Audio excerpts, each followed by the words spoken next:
8 अप्रैल से 14 अप्रैल तक का समय तुला राशि के लोगों के लिए कैसा होने वाला है। जय माता दी दोस्तों, आप सभी का स्वागत है हमारे YouTube चैनल अमृता एस्ट्रो में।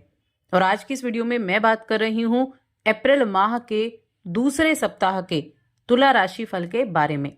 इन 7 दिनों में किन ग्रहों में क्या परिवर्तन होगा, क्या योग बन रहे हैं, क्या चंद्रमा की स्थिति होगी और इन सभी का प्रभाव आपकी दिनचर्या को कैसे प्रभावित करेगा। तो देखिए 8 अप्रैल से 14 अप्रैल तक की मैं बात कर रही हूं। इस दौरान अगर ग्रहों की स्थिति के बारे में मैं बात करूं तो 2 ग्रह तो ऐसे होंगे, 3 ग्रह जिनकी चाल में परिवर्तन।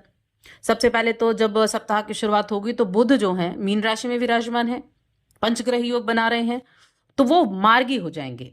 वक्री थे अभी तक, अब वो मार्गी हो जाएंगे तो उनके रिजल्ट बदल जाएंगे। और 13 अप्रैल को शुक्रदेव भी मीन राशि में थे और वो भी मार्गी हो जाएंगे। उनके मार्गी होने के बाद बहुत अधिक प्रभाव पड़ने वाला है।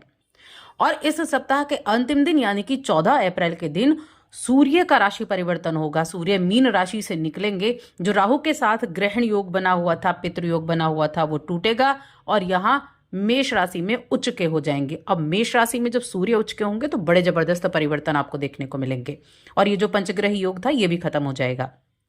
तो ये परिवर्तन हो गए। साथ में चंद्रमा की स्थिति की अगर मैं बात करूं तो इस सप्ताह में चंद्रमा सिंह, कन्या और तुला इन 3 भावों में गोचर करने वाले हैं। तो इन 3 भावों के अनुसार ही आपके जीवन पर उसका प्रभाव भी देखने को मिलने वाला है। बाकी अगर हम ग्रहों की बात करें तो देखिए शुक्र की बात की, बुध की बात की हमने, राहु और सूर्य की बात की, ये सभी एक ही साथ विराजमान है। पंचग्रह योग बना हुआ है जिससे बुधादित्य योग, शुक्रादित्य योग, इस तरह के योग बने हुए हैं। और जो गुरु बृहस्पति है वो वृषभ राशि में चल रहे हैं। तो इस तरह से तो ये हो गई हमारी ग्रहों की स्थिति। अब सप्ताह में पूर्णिमा तिथि रहेगी जो कि चैत्र माह की पूर्णिमा तिथि है और ये रहने वाली है 13 अप्रैल को। तो इस पूर्णिमा तिथि का भी आपके लिए बड़ा अच्छा समय रहने वाला है। तो किस तरह से रहेगा इसकी बात कर लेते हैं। यहाँ मैं हेल्थ की सबसे पहले बात करूंगी। तो देखिए सबसे पहले छठा भाव कौन सा है, राहु बैठे हुए हैं छठे भाव में। छठे भाव में कौन बैठे हैं, कई सारे एक साथ ग्रह बैठे हुए हैं। तो थोड़ा बहुत तो मेंटली, शारीरिक थोड़ा बहुत तो आपको उसका इफेक्ट देखने को मिलेगा, बहुत ज्यादा नहीं देखने को मिलेगा। तो ठीक ठाक हेल्थ रहने वाली है। लेकिन तुच्छ चिंताएं मन में रह सकती हैं कुछ चीजों को लेकर। या तो आपके कार्यस्थल पर, वर्क प्लेस पर आपका जो दबाव है वो बढ़ गया हो, यानी काम का प्रेशर बढ़ गया हो, उससे जुड़ा हुआ किसी चीज को मन में टेंशन रह सकती है। तो ऐसी स्थिति में खुद को मेडिटेट जरूर करें। मेडिटेशन करने से काफी कुछ राहत आपको मिलेगी।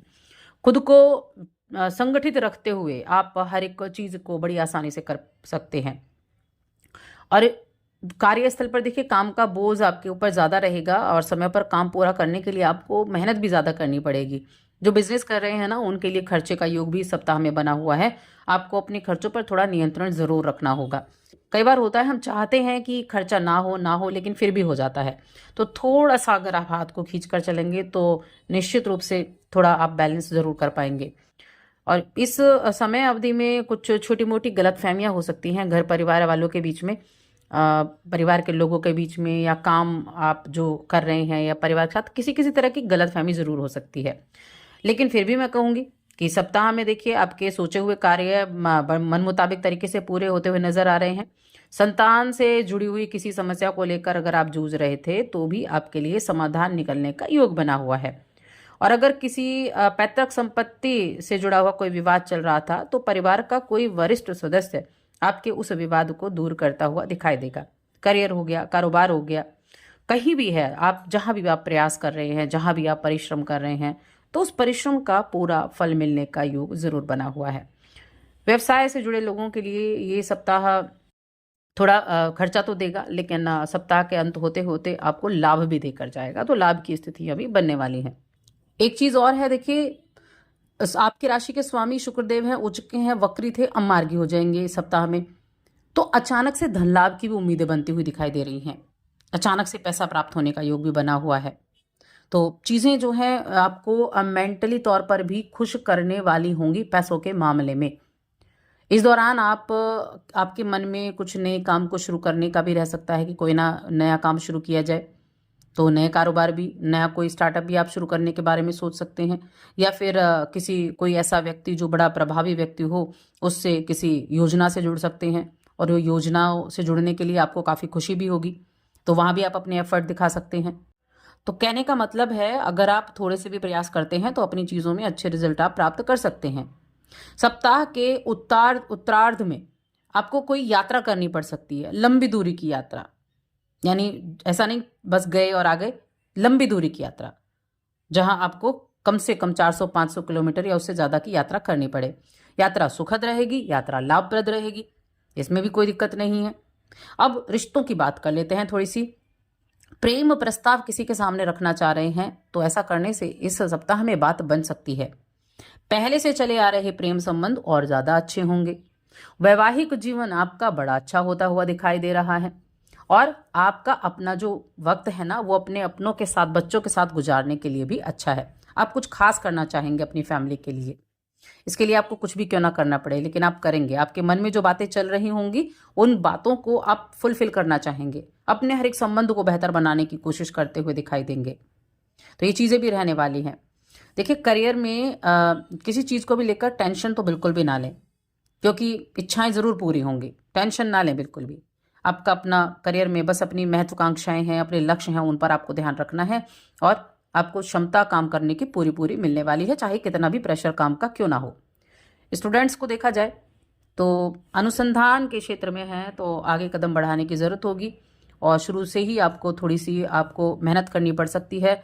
कुछ ऐसी स्टडी मटेरियल्स आपको जुटाने पड़ सकते हैं जिनके लिए थोड़ी भागदौड़ करनी पड़े।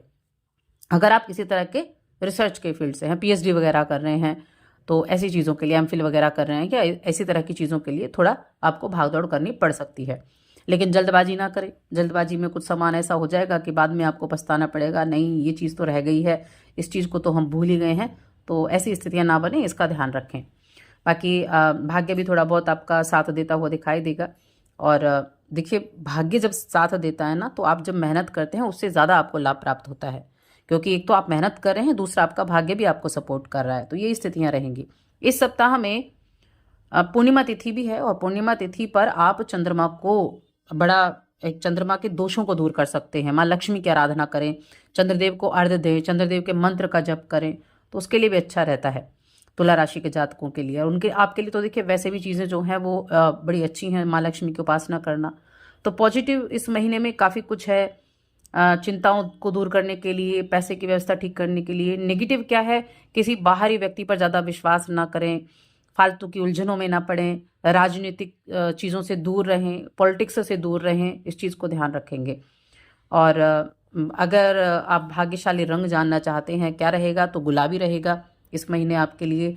अंक जानना चाहते हैं तो 1 अंक रहेगा इस महीने। और उपाय की अगर हम बात करें कि क्या उपाय आप कर सकते हैं, तो प्रतिदिन सूर्य को जल अर्पित जरूर करें, और गायत्री मंत्र का पाठ जरूर करें, और साथ ही चैनल को सब्सक्राइब कर लें।